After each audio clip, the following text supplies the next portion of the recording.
안녕하세요. 전업투자자 복리입니다. 이 영상은 5월 18일 목요일 오후 9시 55분에 녹화 중이고요. 매일 오전 8시에 올려드리는 오전 시황을 대체하는 영상이 되겠습니다.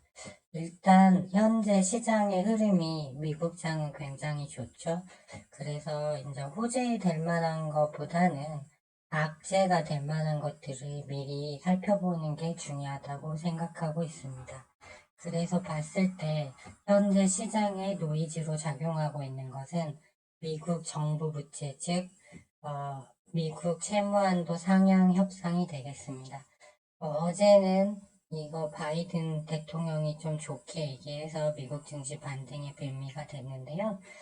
일단은 타결이 빠른 시일 내에 되면 호재라고 볼 수 있지만 이는 다시 유동성이 증가한다는 것이 될 수 있겠고요. 그래서 좀 양면적인 그런 걸 가지고 양측이 상대방이 협조해주겠지라고 좀 안일하게 대응한다면 그때는 이게 즉 6월 2일 법정 기한을 넘기게 되면 좀 충격이 있을 수 있겠습니다. 하지만 이 악재는 뭐 그리 큰 악재라고 보여지지 않고요. 두 번째는 이제 물가입니다.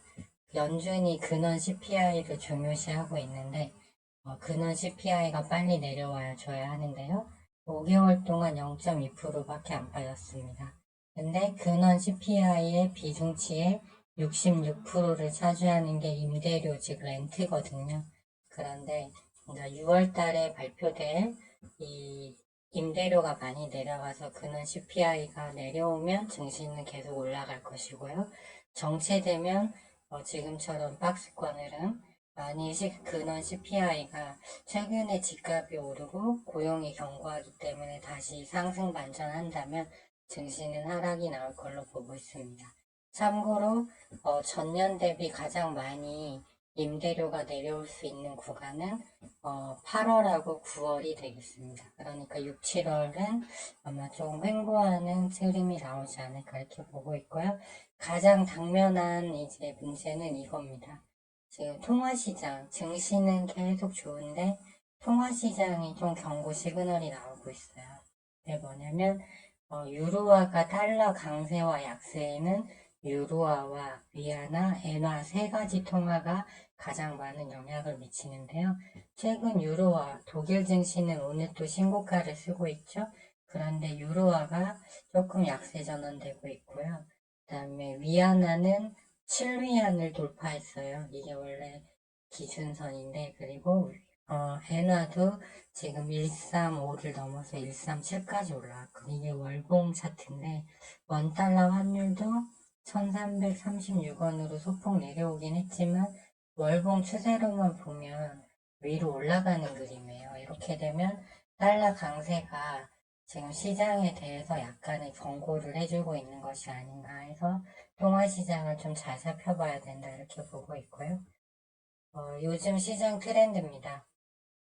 미국 증시는 기관 투자자들도 지수가 오를지 내릴지 모릅니다. 그래서 안전하게 망하지 않는 빅테크 기업만 매수하고 있고요. 그래서 나스닥 증시가 상대적으로 강한 모습입니다. 한국 증시는 코스피가 비교적 견고한데요. 이는 외국인, 한국 증시의 주인인 외국인이 계속 매수를 해주고 있기 때문인데 반도체만 사고 있습니다. 그래서 지수는 견고하지만 나머지 조선화학, 철강 이런 건 다 약세죠. 그리고 코스닥은 개인만 사고 있고요. 외국인은 연일 매도하고 있습니다. 지금 증시 대응 방향은 크게 이렇게 보고 있는데요. 미국 주식은 물가 근원 CPI가 내려오기 전에는 상단은 제한돼 있다고 보고 있어요. 그렇기 때문에 가격 메리트가 없어서 아직은 살 때는 아니고 국내 증시는 미국장 영향으로 급락은 없으므로 소형테마 순환매가 계속 유지될 것 같습니다. 지금 보면 자동차, 히토류, OLED에서 많죠. 그래서 그런 순환매 장세가 유지될 것 같고요. 소형 테마가 아닌 2차 전지가 1월부터 4월까지 급등했듯이 그런 시총이 큰 테마는 아직 확인이 안 되고 있습니다. 향후 나온다면 무조건 매수해야겠는데 현재는 반도체가 유력해 보입니다. 주식 투자자의 90%는 원금 손실 후 시장을 떠납니다. 이는 증권사 통계치고요. 한 번의 매매가 내 인생의 마지막 매매인 것처럼 정성을 다해서 매매해야 합니다. 절벽 끝에 매달려 있다는 심정으로 임해야만 하겠습니다. 내일도 모두 성공 투자하시기 바라고요. 일단 그런 관점에서 중소형 테마가 여전히 유리하다라는 관점으로 이제 봤을 때 제가 보는 시황은요.